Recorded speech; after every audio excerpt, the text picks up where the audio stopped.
My husband is currently crying on the news. He thinks I burned to death in our home last night. He thinks he just inherited $2 million. He is wrong. He kissed me goodbye at the airport. He called me his queen, but he didn't know that 5 minutes earlier. My 6-year-old son heard his secret phone call, a call ordering our execution. He thinks his plan was perfect, but he made one fatal mistake.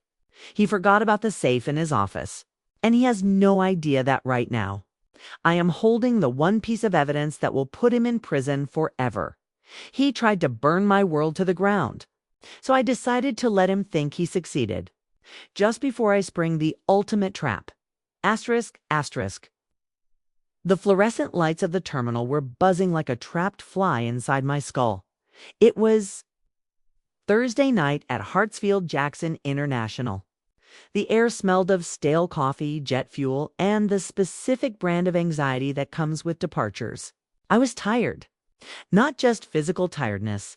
It was a deep, marrow-level exhaustion. The kind you get from pretending to be happy for 8 years straight. My husband, Quasi, stood next to me. He looked perfect. He always looked perfect. His custom gray suit didn't have a single wrinkle. His leather briefcase was polished to a mirror shine. The scent of his cologne sandalwood and something sharp, like crushed pine needles, lingered in the air around him. It was the cologne I bought him for our anniversary. Now it just smelled like a masked dot to the people walking past us. We were the dream. The power couple. The successful black executive and his devoted wife, sending him off on another important business trip to Chicago. 3 days, babe, Quasi said. He flashed that smile, the one that used to make my knees weak. Now I noticed it didn't reach his eyes. His eyes were cold, calculating, like a shark assessing the water before a strike. This Chicago deal is going to change everything, he continued, checking his watch. When I get back, we are going to be set for life. I promise. Set for life. The phrase hung in the air between us. I didn't know how literal he was being. I didn't know that set for life meant his life, not mine. I forced a smile. It was a reflex. We'll miss you, I said. The lie tasted like ash in my mouth, standing beside me. Clutching my hand with a grip that was almost painful was Kenzo, my 6-year-old son. My world, usually, Kenzo was a whirlwind of energy. He loved airports. He loved watching the planes taxi on the tarmac. But tonight, he was a statue. He hadn't said a word since we left the house. He was staring at his father with an expression I couldn't understand. It wasn't sadness. It was terror. Quasi crouched down. He didn't want to crease his pants, but he had an audience. He needed to play the role of the doting father one last time. He placed his large hands on Kenzo's small shoulders. "Ah, and you, little man," Quasi said, his voice dropping an octave. "You take care of Mama for me. You're the man of the house until Sunday. You hear me?" Kenzo didn't answer. He didn't nod. He just stared at his father's throat. He was breathing shallow, fast breaths, like a trapped animal waiting for the cage to open. "Kenzo?" Quasi's tone sharpened. Just a fraction. A warning. "Answer me, son." "Yes, sir," Kenzo whispered. The voice didn't sound like him. It sounded old. Heavy Dot Quasi patted his cheek. A little too hard. "Good boy." He stood up, brushed invisible dust from his lapel, and leaned in to kiss me. His lips were dry. The kiss was mechanical. A stamp on a letter he was mailing away. "Love you," he said. "Safe flight," I replied. He turned around. He grabbed the handle of his rolling suitcase and walked toward the security checkpoint. He didn't look back, not once. A man who loves his family looks back. A man who is walking away from a crime scene just keeps walking. I watched him disappear into the crowd of travelers. I saw the gray suit merge with a sea of strangers. And for a second, I felt relief. The tension in my shoulders dropped. He was gone. I could breathe. "Come on, baby," I said, tugging gently on Kenzo's hand. "Let's go home. I'll make you some hot cocoa." Kenzo didn't move.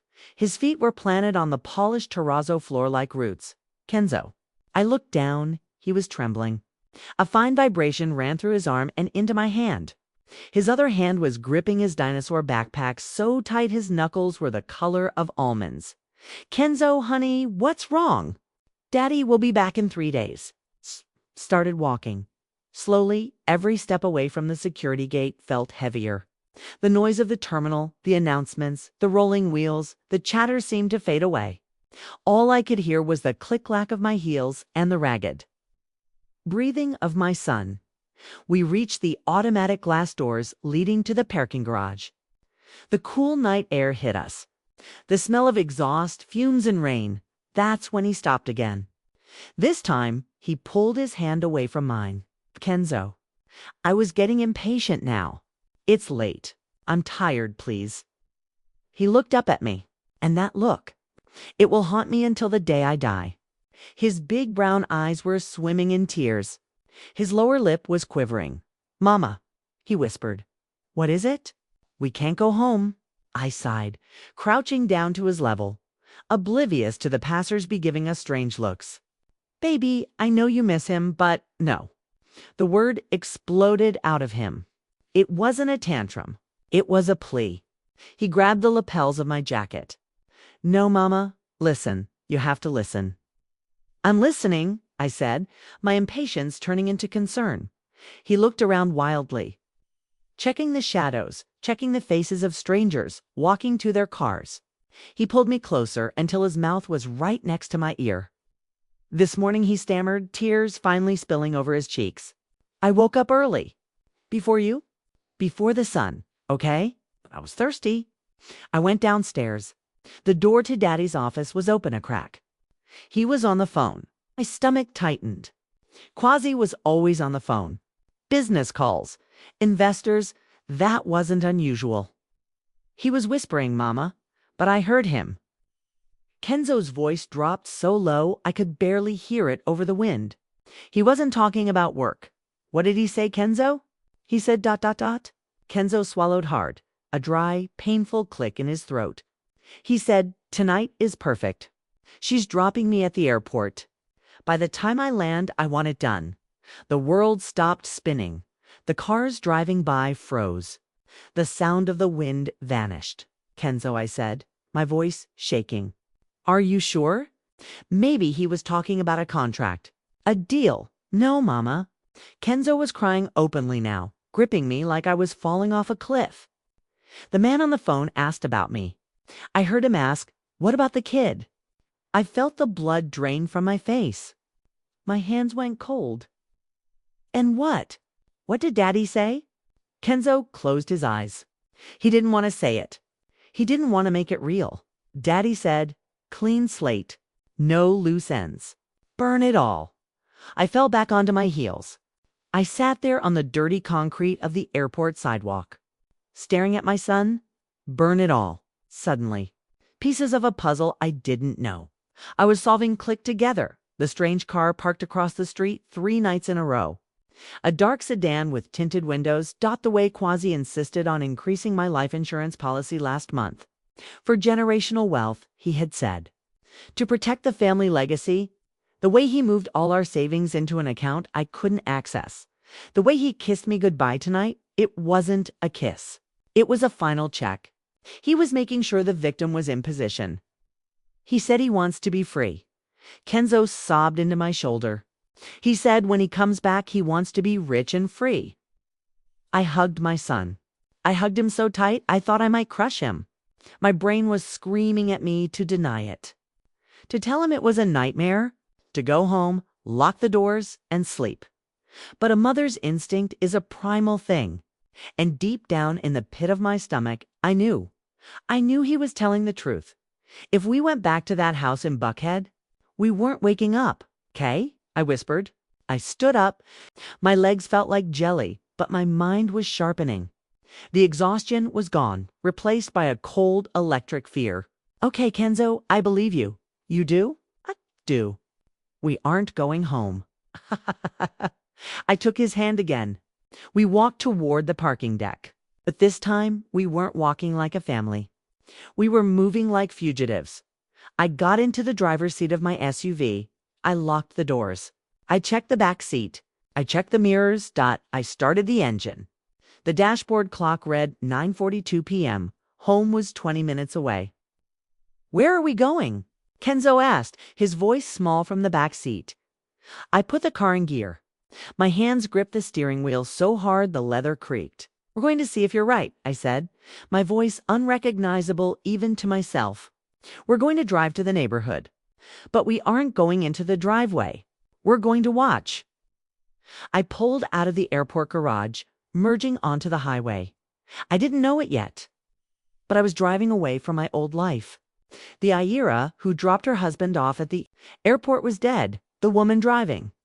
This car was someone else entirely, and she was about to see something that would turn her fear into a weapon. Because, as we drove into the dark, miles away, a van was already pulling up to our house, and they weren't waiting for us to get home.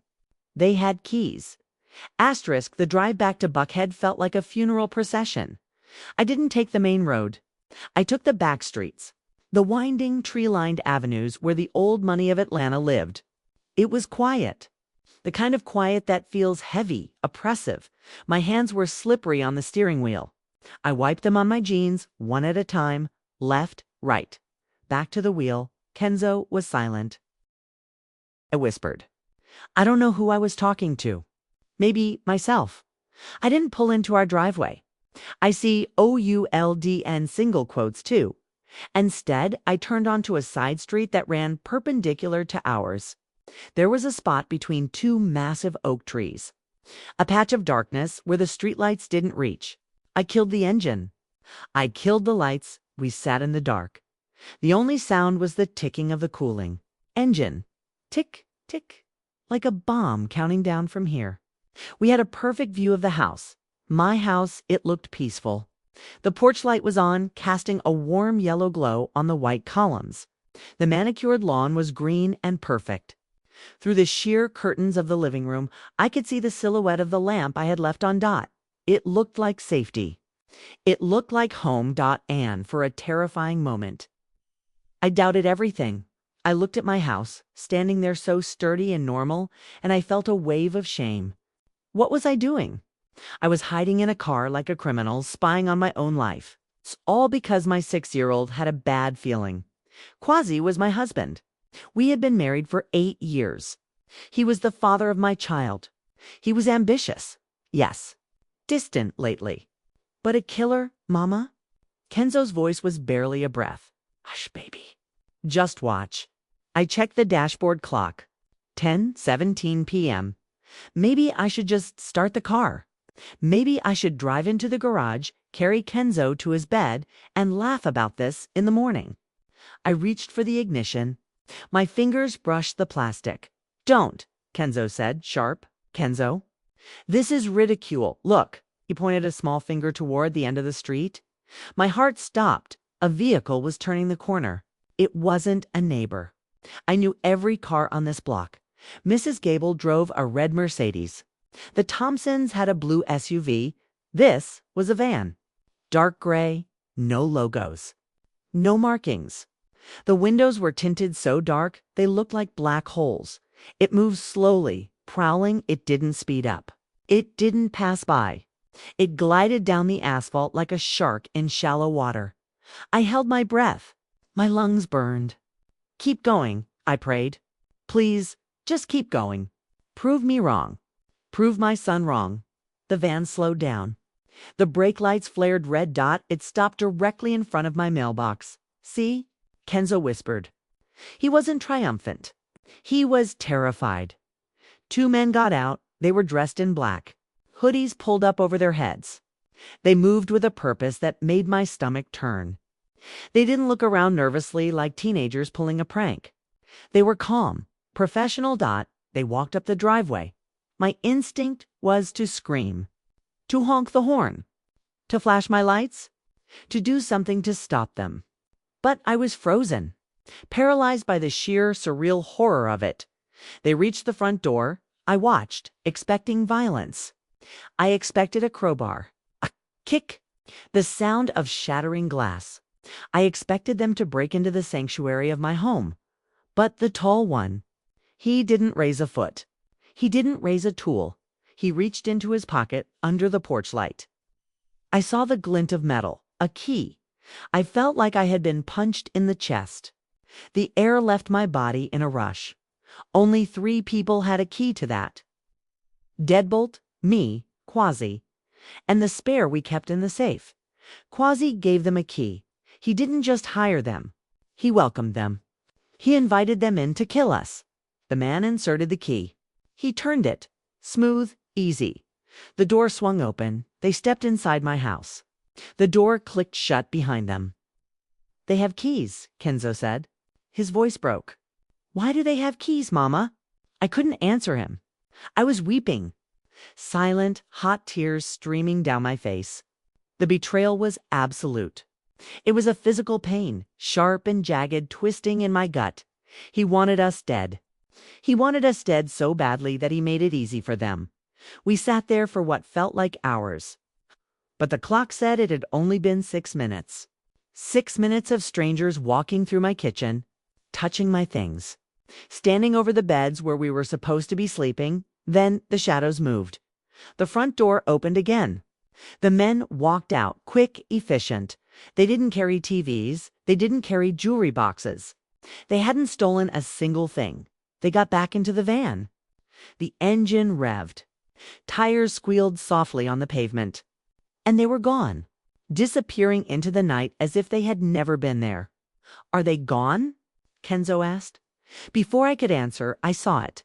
A flickered dot in the living room window. A small orange dance against the curtains. It wasn't a lamp. It was moving, growing. "Fire," I whispered. The glow expanded. Fast, unnaturally fast. They must have used accelerant. Gasoline. The orange light turned into a roaring beast. The curtains caught fire first.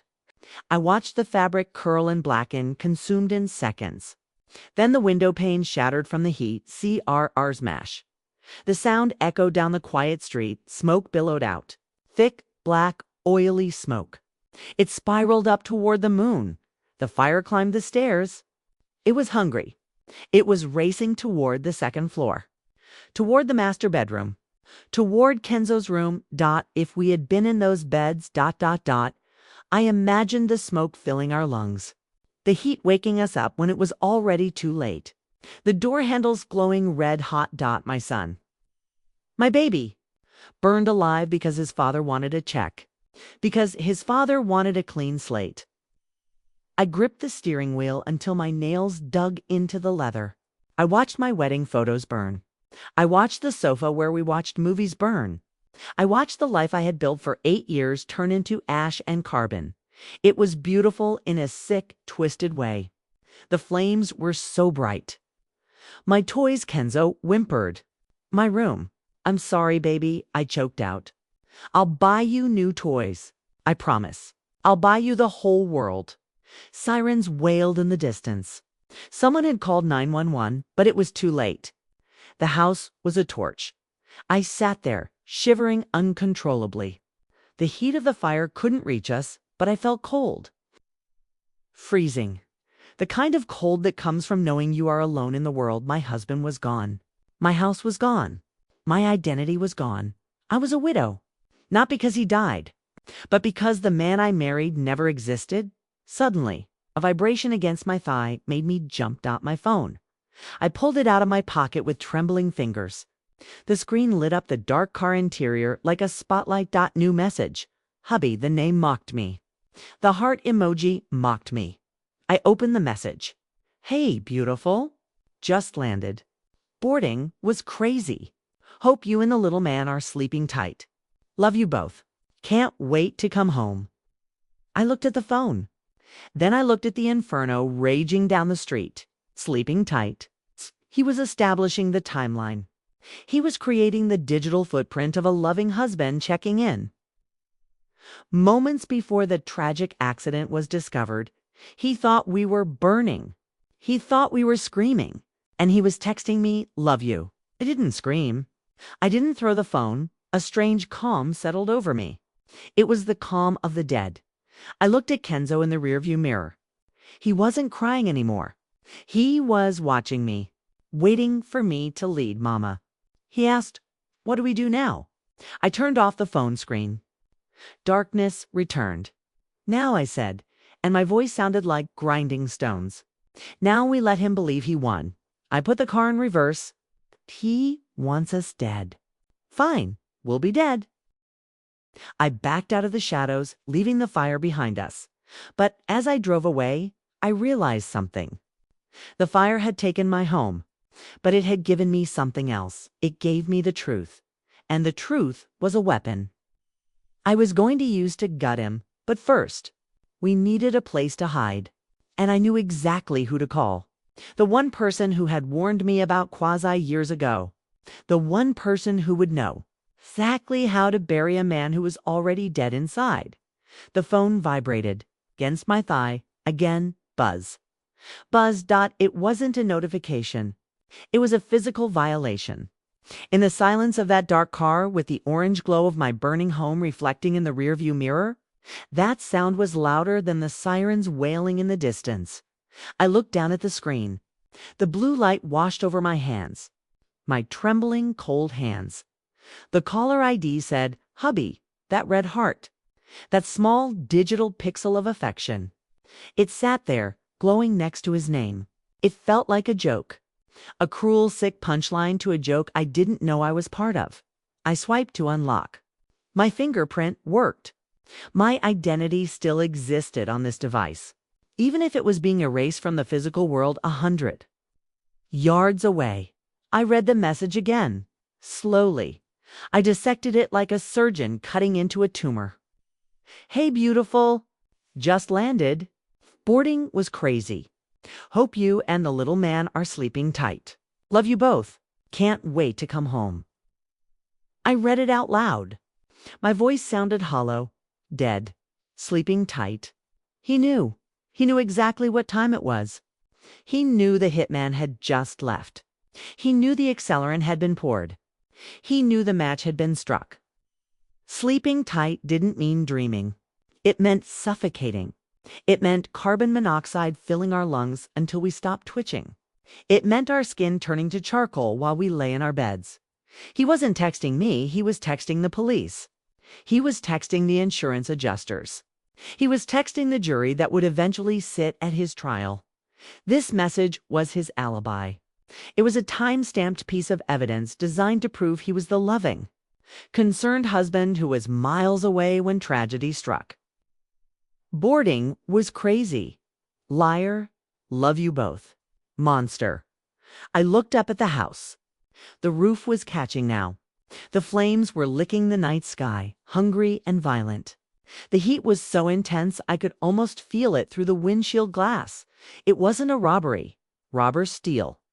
They take what they want and leave. They don't burn the house down unless they are trying to hide something. But there was nothing to hide. Unless this something was us. This was an execution, pure and simple. I felt bile rise in my throat. Acidic. Hot.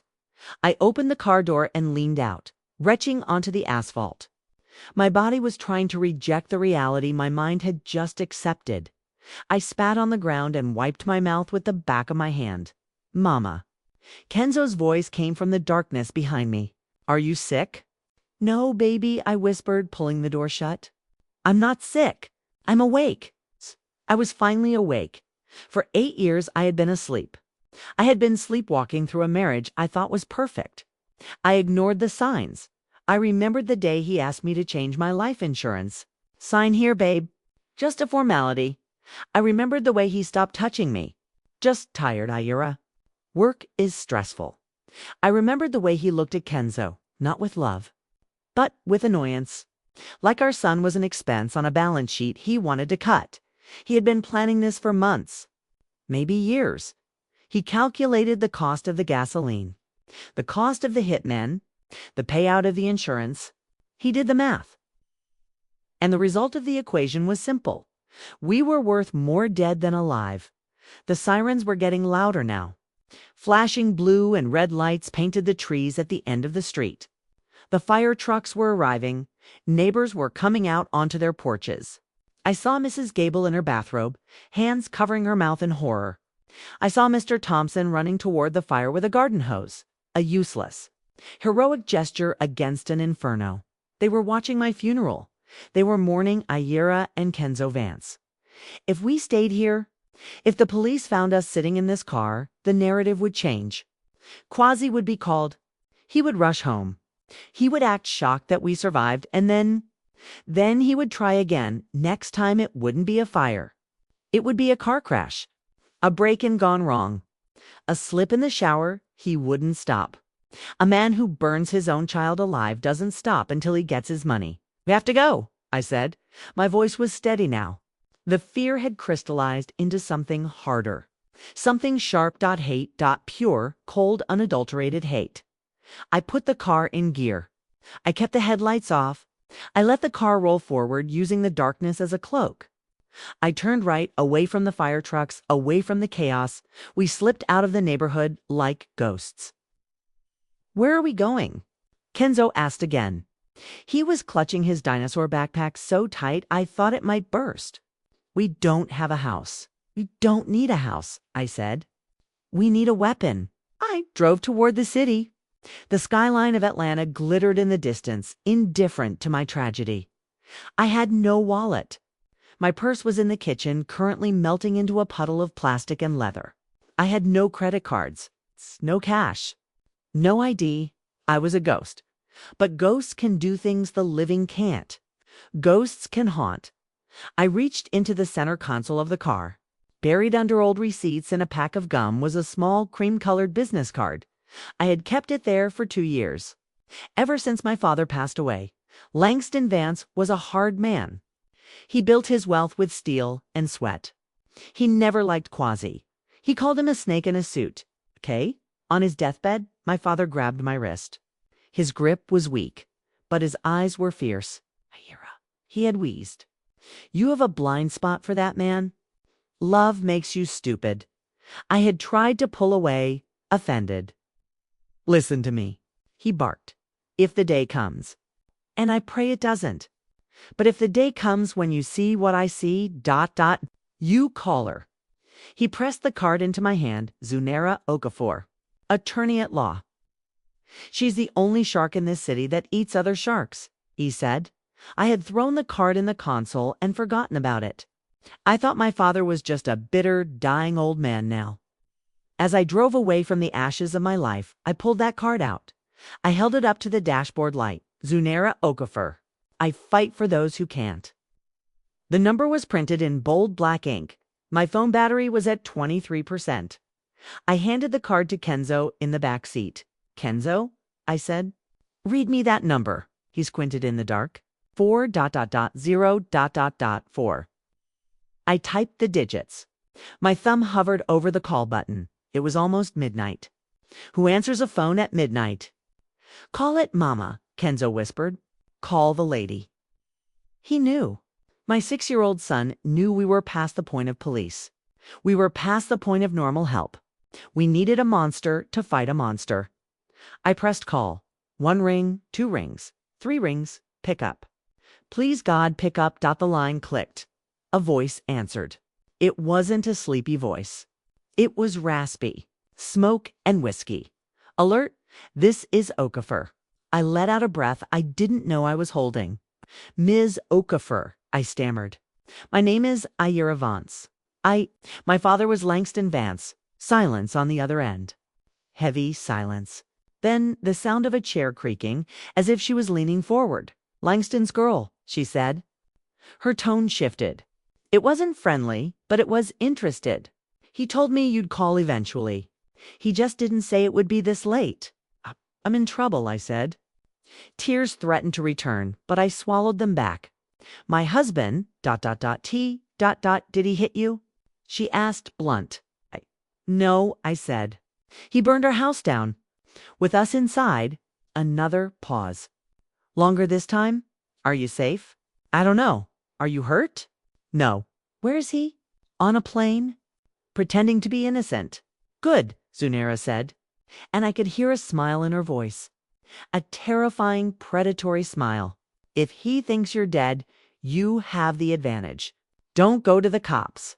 Don't go to a hotel. come to me. She gave me an address in Sweet Auburn, Ira. She added just before hanging up. Yes. Welcome to the war. The line went dead. I put the phone down. I looked at Kenzo in the mirror. We have a plan, I told him. He nodded. Is she a good guy? I looked at the darkness ahead of us. No, baby. She's not a good guy. She's a weapon. And right now, that's exactly what we need. I pressed the accelerator. We sped toward the city, leaving the smoke behind us. Quasi thought he had one. He thought the game was over. He didn't know the game had just begun. The address led us to a part of the city that time forgot. Sweet Auburn. The streetlights flickered like dying pulses. The buildings were old brick, standing shoulder to shoulder. Survivors of a different era. I parked the car in front of a narrow building. No flashy sign. Just a brass plaque, tarnished by decades of rain, and EXHAUSTZ Okafor. Legal counsel. It was 12:15 a.m. The street was dead silent. The kind of silence that makes you check your rearview mirror 3 times before you unlock the door. Is this it? Kenzo asked. He was rubbing his eyes. The adrenaline was wearing off, replaced by the heavy crash of exhaustion. This is it, I said. We got out. The air here smelled different. Not like smoke. It smelled of wet pavement and history. I rang the buzzer. I expected a long wait. I expected to hear footsteps dragging down a hallway, but the door opened instantly. She was waiting. Zanar. Kofor was not what I expected. My father had described a shark. I expected a suit.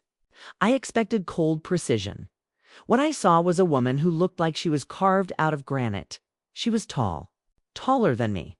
She wore a silk robe over jeans and a t-shirt, like a warrior caught between battles. Her hair was a crown of silver and gray dreadlocks, pulled back tight, but it was her eyes that stopped me. They were dark, deep, and absolutely terrifying. They scanned the streets, scanned my car, scanned Kenzo, and finally locked onto my face. She didn't smile. Sighed, she commanded. Her voice was low. Gravel grinding on gravel. Now we stepped over the threshold. She slammed the heavy oak door behind us. I heard the distinct thud-click-thud of 3 separate deadbolts sliding home. Safe, she said. It wasn't a question. It was a declaration. The office smelled of old paper. That sweet, dusty scent of legal briefs that had been sitting in cabinets for 50 years. Beneath that, the sharp aroma of strong black coffee. It was cluttered but organized. Stacks of files rose from the floor like stalagmites. Walls lined with books that looked like they had been read 1,000 times. Put the boy on the sofa, Zunera said, pointing to a worn leather couch in the corner. There's a quilt. It's clean. I guided Kenzo over. He didn't protest. He curled up under the heavy wool blanket, his thumb finding its way to his mouth, a habit he had broken 2 years ago. He saved us, I whispered. Zunera looked at him. Her expression softened. Just a fraction. Then he is smarter than every man I've met in this city. She walked to a small kitchenette in the corner. I heard the clink of porcelain. The pour of liquid. She returned with 2 mugs. Steam curled off the black surface. Drink, she ordered. You're in shock. Caffeine helps the brain focus. And you need to focus, Ira. I took the mug. The heat seeped into my frozen fingers. I took a sip. It was bitter, strong. It tasted like wakefulness. Sit. She pointed to the chair opposite her massive mahogany desk. I sat. The leather creaked. Datsuyu Naira sat behind the desk. She interlaced her fingers. She stared at me for a long time. She was dissecting me, looking for the weak spots. Langston Vance, she said finally. The name hung in the air. My father, I said. Your father was a stubborn, difficult, brilliant man, she said. He came to me 5 years ago. Right after you married that ... thing. She refused to say Quasi's name. He came to you. I asked, why? Because he knew, Zunera said. Fathers always know. He looked at your husband and he saw a void. He saw a man who wanted the lifestyle, not the wife. She leaned forward. The desk lamp cast deep shadows across her face. Langston tried to tell you, didn't he? I nodded. The memory was painful. He told me Quasi was a gold digger. I got angry. I stopped talking to him for 3 months. Love is blind, Zunira said dryly. But private investigators aren't. My head snapped up. What? Zunira reached under her desk. She pulled out a thick manila folder. It hit the desk with a heavy thwack. Dust motes danced in the light. Your father didn't just have a hunch, Ira. He had a dossier. She slid the folder across the wood. It stopped inches from my hand. Open it. My hand trembled as I lifted the cover dot photos. Dozens of them. Grainy black and white surveillance photos. Quasi walking into a building I didn't recognize. Quasi shaking hands with men who looked like they broke fingers for a living. Quasi sitting at a poker table, sweat glistening on his forehead. What is this? I whispered. It's the truth, Zunira said. Your husband isn't a businessman. He's a gambler. A bad one. I flipped the page. Bank statements. But not our accounts. Offshore accounts. Shell companies, .red ink. Everywhere. He's been broke since the day he met you, Zunira explained. Her voice was clinical. He targets women with inheritances. He bleeds them dry. And when the money runs out, he burns them. I finished. He discards them, she corrected. Usually it's divorce. He takes half and leaves. But with you, he got greedy. She pointed to a document near the bottom of the stack. Look at the date. I looked. It was a copy of a loan agreement. A loan from a man named Marcus the Hammer Tyrell. The amount was staggering. $500,000. The date was 3 weeks ago. Yo's the sharks, Zunira said. And sharks don't take payment plans. They take blood. So he sold us, I said. The realization was cold. He sold me and Kenzo to pay off a poker debt. Essentially, the life insurance payout. $2.5 million. That pays the debt and leaves him enough to start the con all over again in Miami or London. I closed the folder. I felt sick. My father knew all this. He knew about the gambling. He suspected the rest. He wanted to show you this file 3 years ago. Why didn't he? Zunira sighed. She took off her glasses and rubbed the bridge of her nose. For a second, she looked old, tired. Because you were pregnant with Kenzo, and then you were happy. Langston was afraid that if he showed you this, you wouldn't believe him. Or worse, you would confront Quasi without a plan, and he would hurt you. She put her glasses back on. The steel returned to her spine, so he gave the file to me. He said, keep this safe, Z. One day the illusion will crack. And when it does, my girl is going to need ammunition. She tapped the folder with a long fingernail. This is your ammunition. I ran my hand over the paper. My father, even from the grave, he was protecting me. He had left a shield waiting for me in this dusty office. I should have listened, I whispered. Tears finally spilled over. Hot and fast. I was so stupid. I let a monster sleep in my bed. Stop, Zunira snapped. Sharp as a whip. I froze.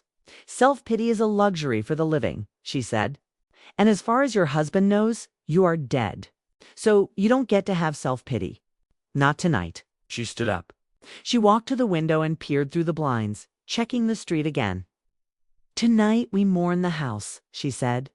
We mourn the marriage. But tomorrow? She turned back to me. Her silhouette was framed by the weak streetlight.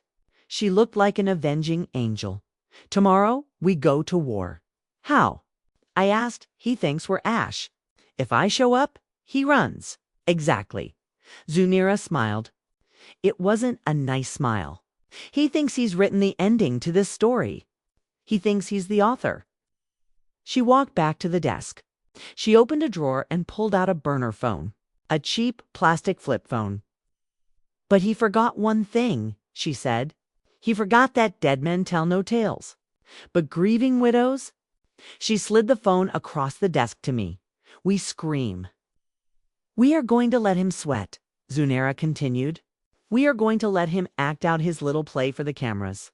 We are going to let him think he got away with it, and then we are going to introduce a plot twist." She looked at the folder again. "But to nail him, really nail him, we need more than old debts. We need proof of the arson. We need proof of intent." "The hitmen," I said. "They had keys." "Yes, which means there is a physical link between them and Quasi. Did you see where they went?" "No, they drove off." Zunera tapped her chin. "Quasi is arrogant. Arrogant men keep trophies. They keep records. He has a safe," I said. The memory flashed in my mind. In his office, the one place in the house I wasn't allowed to touch. "The house is burned, Ira. The office is on the second floor," I said. "The fire started downstairs. The safe. It's fireproof." He bragged about it. Said it could survive a nuclear blast. Zunera's eyes lit up. "A fireproof safe in a burned-down house," she mused. "Full of secrets. It's still there," I said. "And if the fire didn't melt the floor beneath it, it's worth the risk," Zunera decided. "If there is anything in that box, a ledger, a second phone, the spare key he gave the killers, we have 'em." She looked at the clock. 1 a.m. "You sleep now," she commanded. "There is a cot in the back room. I will watch the door. Nobody gets in here without going through me." I stood up. My legs felt heavy. "Zunair, yes, thank you for keeping his secret." She nodded once. A warrior's respect. "Your father loved you, Ira. He loved you enough to let you hate him just so he could save you later." I walked to the sofa and picked up Kenzo. He was heavy, dead weight in his sleep. I carried him to the back room. As I laid him down, I thought about my father. I thought about the warnings I ignored. I touched the burner phone in my pocket. Quasi wanted a tragedy. He wanted a funeral. I was going to give him something else entirely. I lay down in the dark, listening to the hum of the city outside. I didn't sleep. I just waited for the sun to rise, because when the sun came up, the widow was going to vanish, and the hunter was going to take her place. I always wondered what my life was worth. To him now, sitting in that dim office at 2 a.m., I finally had the answer. It was printed on a piece of paper, in black and white. $2.5 million. That was the price tag on my head. That was the value of my breath. That was the sum total of 8 years of marriage, a shared home, and a beautiful son. 2.5 million. Zunera sat across from me. The only sound in the room was the rhythmic tick-tock of a grandfather clock in the corner, and the dry rustle of pages turning. She laid the documents out on the desk, one by one, like tarot cards revealing a grim future. "Look at this," she said. Her voice was soft, deadly. I leaned in. My eyes were gritty with fatigue, but the adrenaline kept them wide open. It was a bank statement. But not from our joint account at Chase, not from the savings account I managed. This was from a bank in the Cayman Islands. A bank I didn't know existed. "Red ink," Zunera murmured. Page after page of red ink. I traced the lines with my finger. Withdrawal, $10,000. Withdrawal, $15,000. Withdrawal, $50,000. "Where did this money go?" I asked. My voice sounded thin in the quiet room. "Look at the recipients," Zunera pointed. "Golden Palace Casino. Onyx Sportsbook. High Stakes Poker LLC. "It wasn't investing," Zunera said. She took a sip of her cold coffee. "He was playing." My stomach turned. I remembered the nights he came home late. He told me he was closing deals. He told me he was building our future. He wasn't building anything. He was throwing it away. "He has a sickness," Zunera said. "The gambling addiction. It starts small. The thrill of the win. But the house always wins, Ira. Eventually, the house always wins." She flipped to the next section of the dossier. This part was worse. These weren't bank statements. These were IOUs. Scanned copies of handwritten notes. Promissory notes signed with a shaky hand. When the bank stopped lending to him, Zunera explained. He went to the shadows. She tapped a name circled in red marker. Marcus Tyrell. Do you know who that is? She asked. I shook my head. Marcus Tyrell is a loan shark. He runs the underground gambling rings in East Atlanta. He doesn't sue you when you don't pay. He breaks your legs. I stared at the name. Marcus, how much? I whispered. Quasi owes Marcus $500,000, Zunera said. And the note was due yesterday. Yesterday, the day of the fire. The timeline snapped into place with a sickening click. He didn't have the money, I realized. He spent my inheritance. He spent his salary. He spent everything. He was cornered, Zunera agreed. A rat in a trap. Marcus gave him a deadline. Pay up or disappear. So he decided to make us disappear instead. I looked at the life insurance policy Zunera had pulled from the file. It was a policy I remembered signing. Quasi had brought it to me on a Sunday morning. He had made me pancakes. He had kissed my neck. It's just to be safe, babe, he had said. If anything happens to you, I need to know Kenzo is taken care of. I believed him. I signed the paper while eating blueberry pancakes, feeling loved, feeling protected. I was signing my own death warrant. Clause 4, a Zunera read aloud. In the event of accidental death, including fire, the beneficiary receives the full lump sum within 30 days. 30 days, I repeated. He did the math, Zunera said. Her eyes were hard. He owes $500,000. You are worth $2.5 million. He pays the debt. He keeps $2 million profit. That's what I was. That's what Kenzo was. We weren't people. We were assets. We were a way to balance the ledger. He looked at his son, his flesh and blood, and he didn't see a child.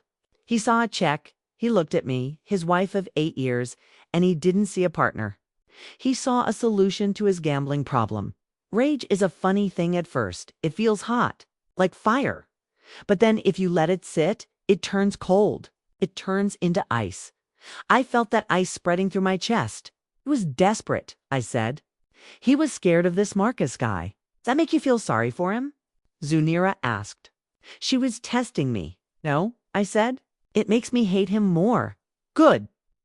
A desperate man is dangerous, I continued, thinking out loud. But a desperate man is also sloppy. Zunera nodded slowly. Go on. He needed this to look like an accident. That's why he hired professionals. That's why he established the alibi. But he's broke, I said. I pointed to the bank statements. He has zero liquidity. How did he pay the hitmen? Zunera smiled. It was a sharp, predatory smile. Exactly, she whispered. Professionals don't work on credit. Not for a job this big. Must have paid them a deposit, I reasoned. Cash, he must have had a stash somewhere. Or Zunera suggested, he promised them a cut of the insurance money. If he promised them a cut, there's a record, I said. A contract. A text. Something. Criminals don't write contracts, Ira. Quasi does, I said. He's obsessive. He tracks every penny, even the illegal ones. Look at this notebook. I pointed to a small, photocopied page in the dossier where Quasi had scribbled his wins and losses. November 4th, $5,000. November 12th, plus $2,000. He writes everything down, I said. He thinks he's a businessman. He treats crime like accounting. Zunera leaned back in her chair. The leather groaned. He wrote down the deal with the HITMEN ... double quotes, she mused. It would be in his office, I said. In the safe. The safe in the burning house. Yes. The police will look for bodies, Zunera said. They won't look for a notebook inside a locked wall safe. Not yet. They think it's an accident. But Quasi knows, I said. He knows what's in there. As soon as the police release the crime scene, he will go back, Zunera finished. He will go back to retrieve the evidence before the insurance investigators get there. We have to beat him to it, I said. The words hung in the air. Going back to the ashes. Going back to the place where I almost died. The thought terrified me. I could still smell the smoke on my clothes. I could still feel the heat of the flames. But looking at these papers, looking at the cold calculation of my value, I knew I had no choice. He thinks we're dead, I said. He thinks he won the jackpot. I stood up. I walked to the window. The street outside was empty. The city was asleep, but I was wide awake. He treated us like a paycheck, I whispered to the glass. He treated my son like collateral damage. I turned back to Zunera. I want to go back, I said. Tonight, Zunera looked at her watch. The fire department leaves a skeleton crew overnight to watch for hotspots, she said. The police perimeter will be weak until morning. It's risky, I admitted. It's insane, Zunera corrected. She stood up and walked to a cabinet in the corner. She pulled out a pair of dark gloves and a heavy flashlight. She tossed them to me. But if you want to catch a gambler, she said, sometimes you have to bluff. I'm not bluffing, I said, pulling the gloves on. The leather was tight. Cool. I'm going to steal his ace. Kenzo stays here, Zunera ordered. No, a small voice said from the doorway. We both turned. Kenzo was standing there. He was rubbing his eyes, holding his dinosaur backpack. He looked so small in the oversized t-shirt. Kenzo, go back to sleep, I said gently. I'm coming, he said. His voice didn't waver. It's too dangerous, baby. It's dark and scary. I know where he hides the key, Kenzo said. I froze. What? The safe, Kenzo said. Daddy thinks I don't see. But I see. He doesn't use the numbers. The numbers are a trick. A trick, Zunera asked, stepping forward. She looked at the boy with new respect. Kai uses a key, Kenzo explained. For when the battery dies. He hides it. Where does he hide it, Kenzo? I asked, kneeling down in front of him. Under the floor, he whispered. In the closet. Under the loose wood. I looked at ZU Naira. We needed that safe open. We couldn't risk guessing the combination. We couldn't risk banging on it and alerting the neighbors. If Kenzo knew where the key was. He was the only way in. He comes with us, Zunera decided. Zunera, I protested. He's the only one who knows the house as well as you do, she said. And he's small. If we need to get into tight spaces, if the stairs are blocked, she was right. I hated it, but she was right. "'Kay?" I said, smoothing Kenzo's hair. But you stay right next to me. You hold my hand. You don't let go. Do you understand? Yes, Mama. We are going to get the bad book, I told him.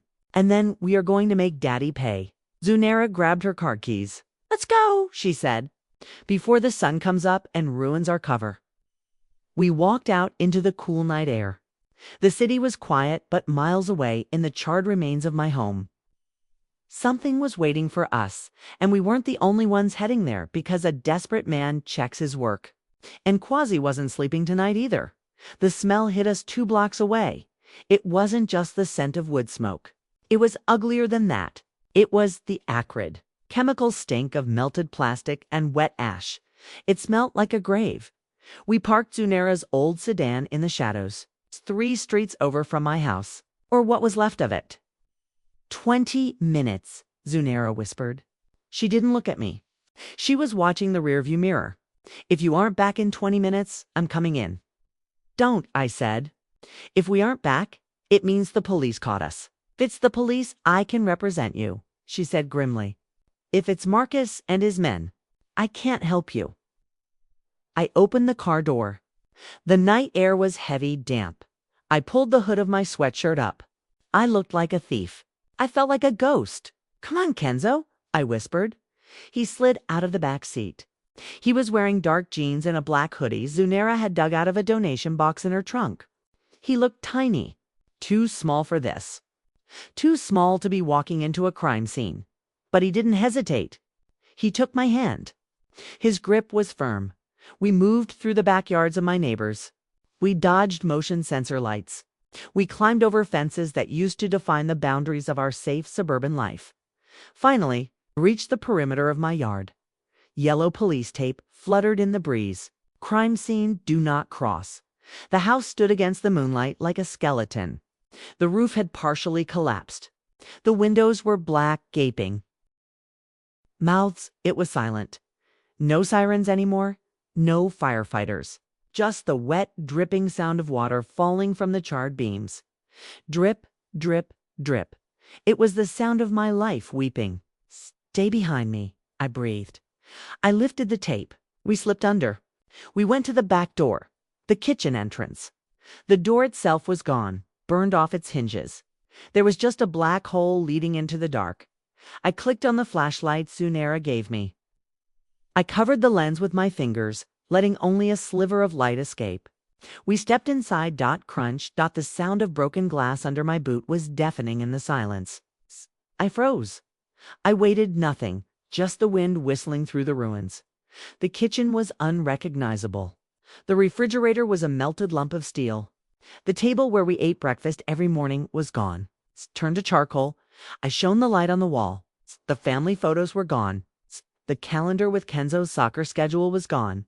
Everything was gray, black, wet. "Mama?" Kenzo whispered. He was pointing at the floor. My favorite mug. It's the one that said "Boss Mom." It was lying in the ash, shattered. "Don't look," I said. "Keep moving." We moved toward the hallway. The floorboards groaned under our weight. I tested every step before putting my full weight down. The fire had weakened the structure. One wrong step, and we could fall into the basement. We reached the stairs. This was the dangerous part. The staircase was scorched. The banister was gone. The steps looked like charcoal teeth. "I'll go first," I said. "If I fall, you run. You run back to Zunera. You don't look back." "I'm not leaving you," Kenzo said. "Kenzo, go, Mama." I took a breath. The air tasted of soot. I took the first step. It creaked, but held. I took the second, third. We climbed slowly. My heart was hammering against my ribs like a trapped bird. Thump, thump, thump. We reached the landing, the second floor. The damage here was worse. The heat had risen, baking the walls. The doors to the bedrooms were gone. I shone the light into Kenzo's room. My knees almost gave out. His bed? The dinosaur sheets? It was just a pile of black springs and ash. If he had been in that bed, I shook my head violently. "Focus. Focus on the mission. The office," I whispered. We turned left. The door to Quasi's office was jammed shut. The wood had warped from the heat. I put my shoulder against it. I pushed. It didn't budge. "Let me," Kenzo said. He lay on his stomach. He wriggled through a hole burned near the bottom of the door. He disappeared into the room. "Kenzo," I hissed. "I'm in." His voice came from the other side. "I'm pushing." He cleared some debris. I pushed again. With a groan of tortured wood, the door scraped open just enough for me to squeeze through. The office was a disaster. The desk was overturned. The curtains were gone, but in the corner. Behind where the painting used to hang, the wall safe. It was black with soot, but it was steel. It was still there. I rushed over to it. I wiped the soot away with my gloved hand. The digital keypad was melted. "Useless. It's destroyed," I whispered. Panic rose in my throat. "The keypad is melted. We can't put in the code. We had come all this way. We had risked everything." And the safe was sealed shut by the fire itself. "No," Kenzo said. He wasn't looking at the safe. He was looking at the closet. The closet door was gone. Inside, the floorboards were relatively untouched. Kenzo walked into the closet. He knelt down in the corner near the back wall. "Daddy thinks he's smart," Kenzo whispered. He pulled a small pocket knife from his jeans weight. "Where did he get a knife?" She must have given it to him. He jammed the blade between two floorboards. He wedged it. He pushed creak. A short board, maybe 6 inches long. Popped up, it was a false bottom. I shone the light into the hole.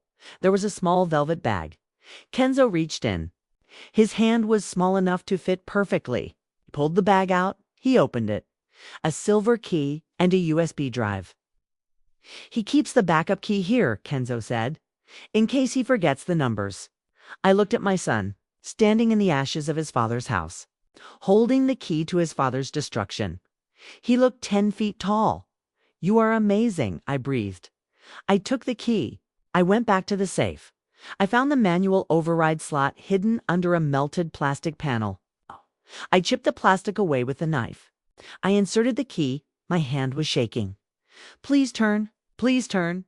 I twisted it. Click. The heavy steel door swung open. I shone the light inside. It wasn't empty. Stacks of cash, rubber-banded passports, fake passports, and right on top, a black leather notebook. "And to burner phones." "Bingo," I whispered. I grabbed the notebook. I opened it to a random page. Marcus. November 21st. Fire 50K. It was all there. The premeditation, the plan, the dates. I grabbed the phones.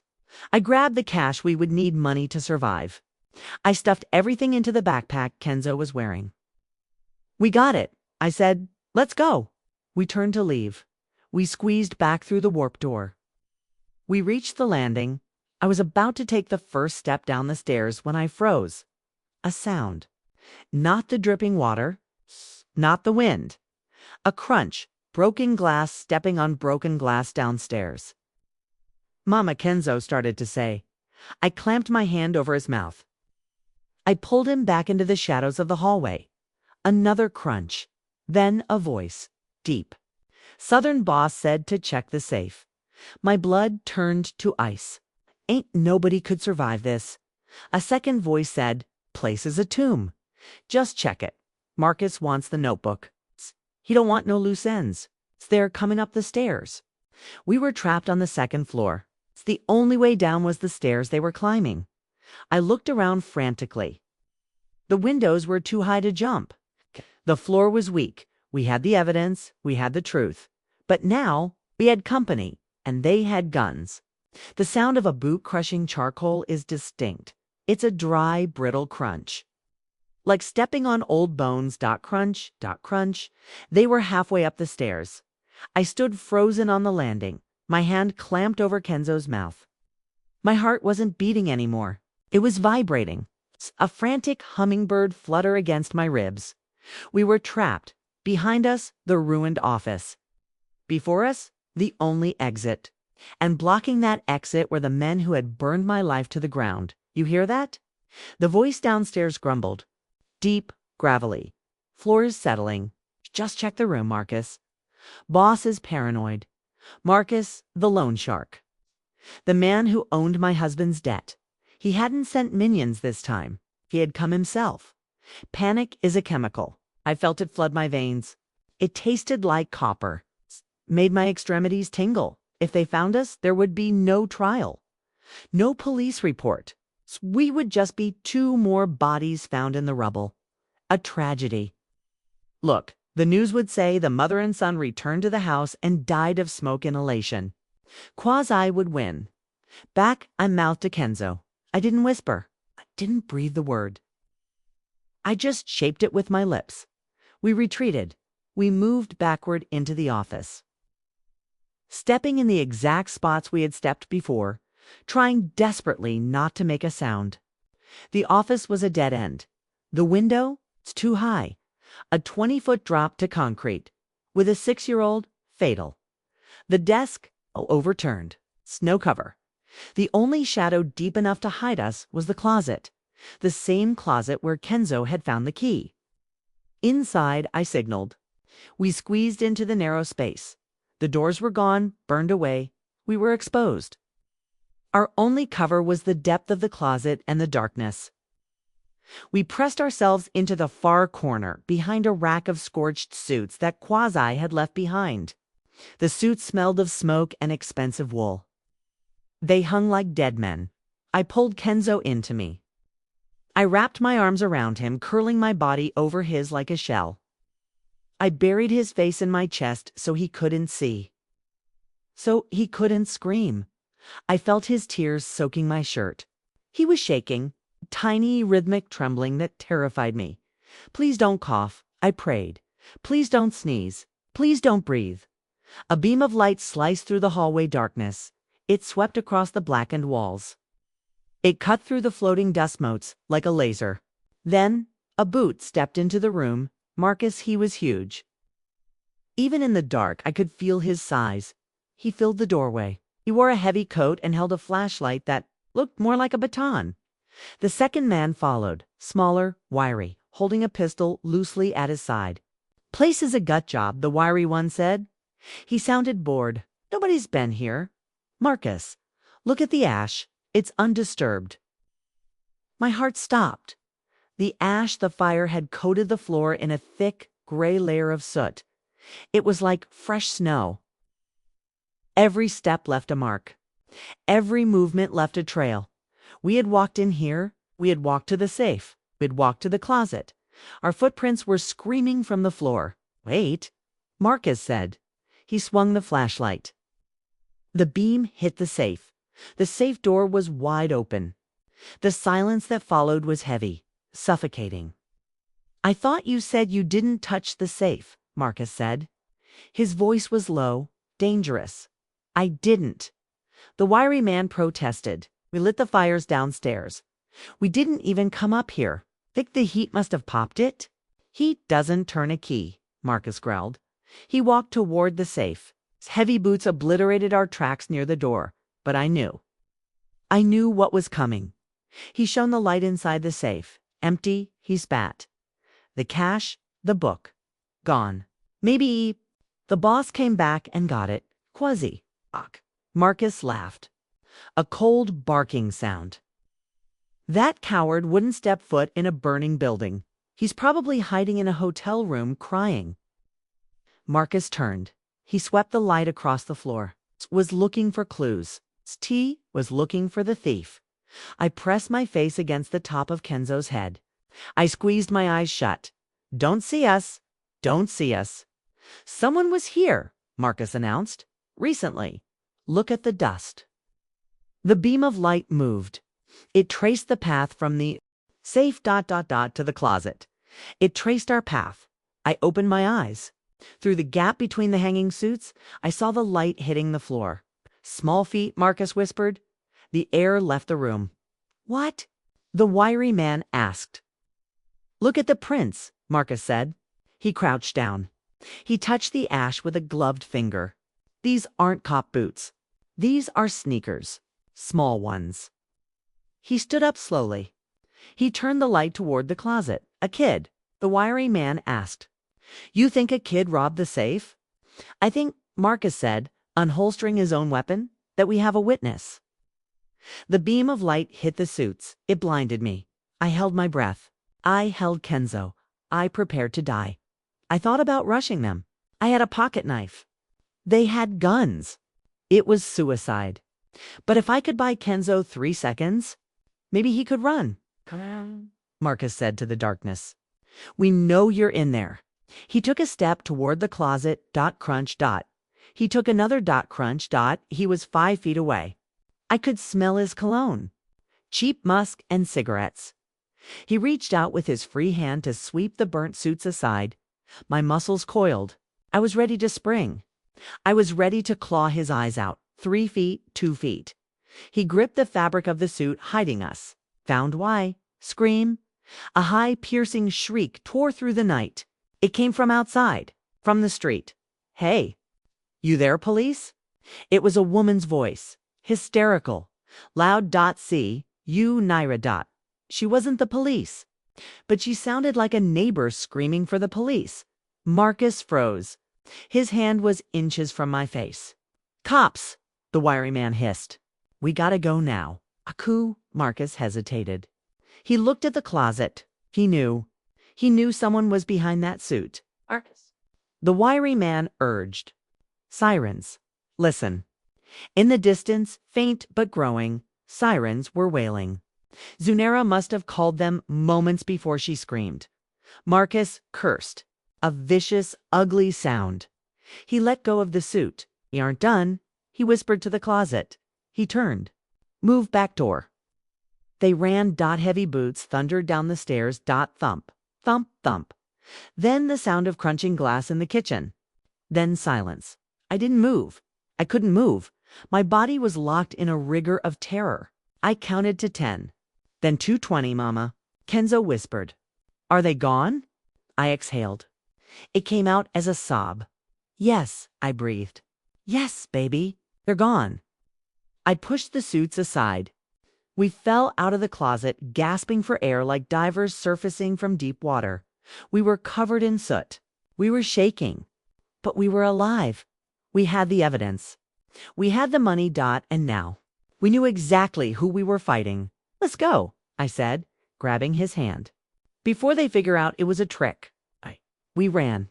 We didn't care about the noise anymore.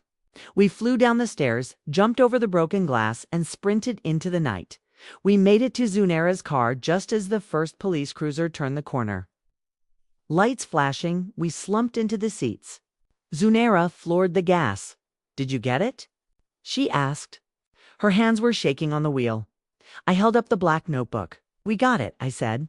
And we got something else. What? We got a face, I said. I know who Marcus is. Zunera smiled in the rearview mirror. Good, she said, because he's going to be the first domino to fall. No, I said, looking at the notebook in my lap. Quasi is the first. I opened the book, and I know exactly how to make him fall. I looked at the burner phone I had stolen from the safe. It was vibrating. Incoming text, hubby. Quasi was checking on his hitmen. Hand me the phone, I told Zunera. What are you going to do? I'm going to send a text, I said, from the dead. The burner phone in my lap buzzed against my leg. It felt like a live grenade. We were speeding away from the ruins of my house. Zunera drove with one hand on the wheel, her eyes flicking constantly to the rearview mirror. I looked down at the cheap plastic screen of the phone I had stolen from the safe. The screen was cracked. The light was harsh blue in the dark card. New message, boss. Read it, Zunera commanded. Her voice was tight. She was still coming down from the adrenaline of the escape. I opened the message. Marcus. Pick up. Why is the safe empty? Did you secure the asset? The asset, I whispered. That's me. He's panicking, Zunera said. She took a sharp turn, tires squealing slightly on the wet asphalt. He knows the safe was breached. He knows the hitman didn't get the book. But he doesn't know who did. He thinks it's the police, I said. Or maybe a neighbor looting the place? For now, Zunera agreed. But Quasi is paranoid. Paranoia makes you smart. It won't take him long to realize that a random looter doesn't steal a notebook and leave the cash. We pulled up to Zunera's office. The street was still empty. The city was sleeping, indifferent to the fact that I had just declared war on my husband. We hustled inside. Zunera locked the deadbolts. Thud, thud, thud. The sound of safety, we went straight to the desk. I laid the evidence out. The burner phone. The black notebook. The stack of cash. Kenzo was asleep on the couch, exhausted by his heroism. I covered him with the quilt, smoothing his hair. He looked so peaceful. He had no idea that his mother was about to become a monster to save him. Okay, Zunera said. She poured fresh coffee. Her hands were steady now. Here is the situation. We have the book. We have the texts linking him to Marcus. We have the motive. Is it enough? I asked. Is it enough to put him away for life? Zunera hesitated. She took a sip of the black liquid. It's enough to arrest him, she admitted. But Quasi, he will hire the best defense team in Georgia. They will say the notebook is a diary of a fiction writer. They will say the texts were spoofed. They will say Marcus acted alone, so he walks. I felt the rage flare up again. Kiku, Zunera said. Unless, unless what? Unless we get a confession. He'll never confess, I said. He's a sociopath. He lies as easily as he breathes. He won't confess to a cop, Zunera corrected. But he might confess to a ghost. She pointed to my personal cell phone. The one I had turned off hours ago. Turn it on. I looked at the phone. It felt heavy, like a weapon. He thinks I'm dead, I said. He hopes you're dead, Zunera said. But deep down, he's terrified you aren't. That text to Marcus proves it. He's asking if the asset is secured. He isn't sure. I pressed the power button. The Apple logo appeared. The screen lit up. Notifications flooded in. 30-7 missed calls. 50 texts. All from hubby. Where are you? Are you okay? Please answer me. I love you. And then the tone changed. The last few messages sent in the last 10 minutes. I know someone was in the house. If you are reading this, don't be stupid.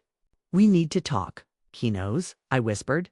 He figured it out. It's perfect, Zunera said. She picked up her office lamp. She dialed a number from memory. Who are you calling? Detective Hightower. Homicide? He's the only badge in this town I trust not to be on Marcus's payroll.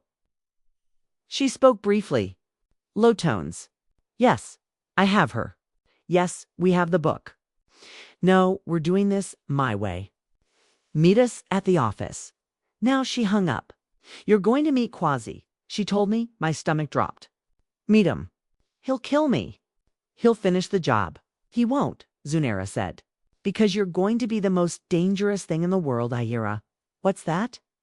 Bait Detective Hightower arrived 20 minutes later.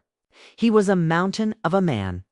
Shoulders like a linebacker, eyes that had seen too much darkness. He didn't smile. He shook my hand gently, like he was afraid I might break. I'm sorry for your loss, Mrs. Vance, he said. His voice was a deep rumble. Or rather, for what almost was your loss. We showed him the notebook. We showed him the texts. He nodded slowly. This is good. But the lawyer is right. If we arrest him now, he clams up. He lawyers up. We might lose him on a technicality. He opened a small black case he had brought with him. Inside were wires. Small microphones, tape. We need him to say it, Hightower said. We need him to admit he hired Marcus. We need him to admit he wanted you dead. On tape. He looked at me. Can you do this? Can you stand in front of the man who tried to burn you alive and pretend you want to make a deal? I looked at Kenzo, sleeping on the couch. I looked at the soot still under my fingernails. Kay can do it, I said. Good. Hightower handed me the wire. Tape it to your chest, he instructed. Under your bra. Wear a loose jacket? If he hugs you, he won't hug me, I said coldly. He hates me. I went to the bathroom. I lifted my shirt. I taped the small black device to my skin. The adhesive was cold. The plastic felt alien against my ribs. I looked at myself in the mirror. My eyes were red-rimmed. My hair was a mess. There was a smudge of ash on my cheek. I looked like a victim. I wiped the ash away. I splashed cold water on my face. I stood up straighter. No, I wasn't a victim. I was the executioner. I walked back out. I'm ready, I said. Send the text, Zunera said. I picked up my phone. I opened the chat with Quasi.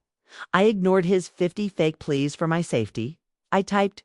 My thumbs were steady. I'm alive. I have the notebook. I have the burner phone. I paused. I needed to hook him. I needed to make him believe he still had a chance to fix this. I don't want to go to the police. I just want out. Bring $100,000 cash and I give you the book. Then I disappear forever. It was a lie. A beautiful, calculated lie. It played into his greed. It played into his arrogance. He would think he could buy his way out of this, just like he tried to buy his way out of his gambling debts. Where? Zunera asked. Public place, Hightower advised. Open, lots of exits. But somewhere we can control the perimeter. Centennial Olympic Park, I said. By the fountains. 10 a.m. I typed it. Centennial Park, 10 a.m. Come alone. If I see Marcus, I send everything to the FBI. I hit send.whoosh. The message flew through the digital ether. We waited. The seconds ticked by on the grandfather clock. Tick tock. Tick tock. 1 minute, 2 minutes. The phone. VIBRATED. Hubby. Thank God you're okay. We need to talk. I'll bring the money. Please, Ira. Don't ruin our family. I'll be there. Don't ruin our family, I read aloud. A bitter laugh escaped my throat. He tried to incinerate our family, and now he's begging me not to ruin it. He took the bait, Hightower said. He closed his case with a snap. I'll have plainclothes officers in the park by 8 a.m. We'll have eyes on every entrance. We'll have snipers on the roofs. Snipers. I asked. He's desperate, Hightower said gravely. Desperate men are unpredictable. If he realizes it's a trap, if he tries to hurt you, he won't get the chance, Zunera said. She put a hand on my shoulder. Her grip was iron. You control the conversation, Ayera. You make him talk. You get the confession. And then you give the signal. What's the signal?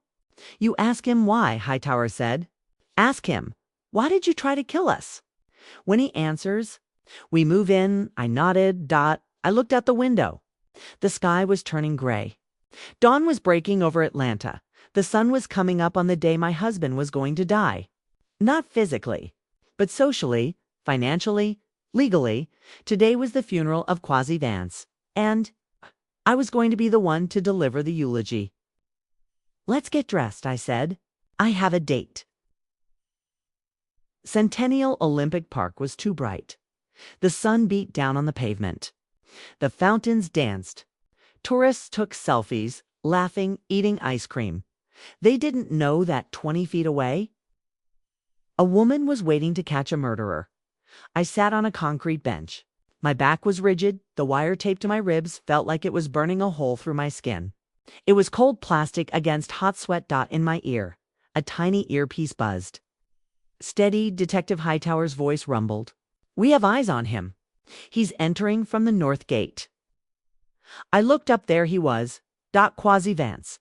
He looked like a ghost of the man I married. His suit was wrinkled. His eyes were bloodshot, rimmed with dark, purple exhaustion. He was sweating even in the morning breeze. He scanned the crowd, frantic, jerky movements. Then he saw me. His face changed instantly. The panic vanished.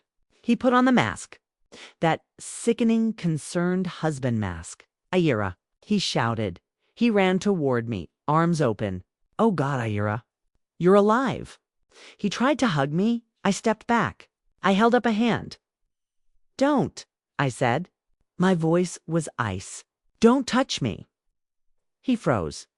He looked around nervously, checking if anyone was watching. Babe, please, he whispered, lowering his voice. I was so worried. When I heard about the fire, I thought I lost everything. Do you mean you thought you lost the payout? I said. He flinched. The mask slipped. Just an inch. It's not like that, he hissed. You're confused. You're in shock. I'm not in shock, Quasi. I'm awake. I patted the bag on my lap. I have the notebook. I have the texts. I know about Marcus. His eyes locked onto the bag. Hunger.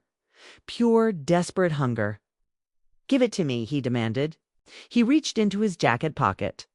He pulled out a thick envelope. Here, 100,000 cash. Take it. Go somewhere safe. I'll handle Marcus. 100,000. I laughed. It was a dry, broken sound. My life insurance was $2.5 million. Is that my discount rate? Lower your voice, he snapped. Why? I stepped closer. I needed the microphone to catch every syllable. Why, Quasi? We were your family. You don't understand business? He spat. The mask was gone now.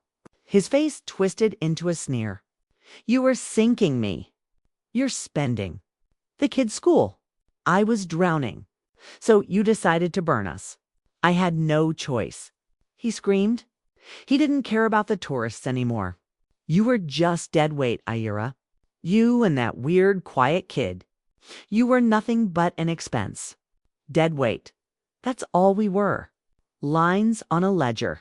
Say it, I commanded. Tell me you tried to kill us. Yes. He roared, veins bulging in his neck. Yes. And I would do it again to get out of this mess. Now give me the damn book. He lunged now. Hightower screamed in my ear suddenly. The tourists around us changed. The man eating a hot dog dropped it and pulled a badge. The woman reading a book drew a Glock police. Get down. Get on the ground. Quasi froze. He looked left, right, surrounded. He looked at me. Betrayal. Shock and then ... rage. He didn't get on the ground. He grabbed me, his arm locked around my throat. He spun me around using my body as a human shield. "Back off!" he screamed. I felt something cold press against my jugular. A knife. He had brought a knife to a meeting with his wife. "Drop the weapon, Quasi." Hightower yelled, leveling his service pistol. "Keller!" Quasi shrieked. He was shaking. The blade nicked my skin. I felt a warm trickle of blood. "I swear to God, I'll finish the job right here." I couldn't breathe. The park was spinning. "Quasi," I choked out. "Look at me." Shut up." "You're a coward," I rasped. "You couldn't do it yourself before. You can't do it now." He tightened his grip. "Watch me." He raised the knife. He was going to do it. I saw the intent in his eyes. He was going to slit my throat in front of everyone. Crack. The sound was like a whip. Snapping. Quasi's body jerked violently. His grip loosened. The knife clattered to the pavement. He stumbled back, looking at his shoulder. A red bloom was spreading across his white shirt. The sniper. Go. Go. Go. Officers swarmed him. They tackled him to the concrete. I watched his face smash into the ground. I stood there, touching the small cut on my neck. Hightower was by my side instantly. "Mrs. Vance, you okay?" I looked down at my husband. He was cuffed, screaming obscenities, dragged away like the animal he was. "I'm fine," I said, and for the first time in 5 years, I meant it. The monster was in a cage, but the story wasn't over. I still had to explain to my son why his father was bleeding on the 6 o'clock news, and I had to figure out who Ira Vance was. Now that she wasn't a victim anymore, the trial lasted 3 days. The jury deliberated for 20 minutes. Guilty, guilty, on all counts.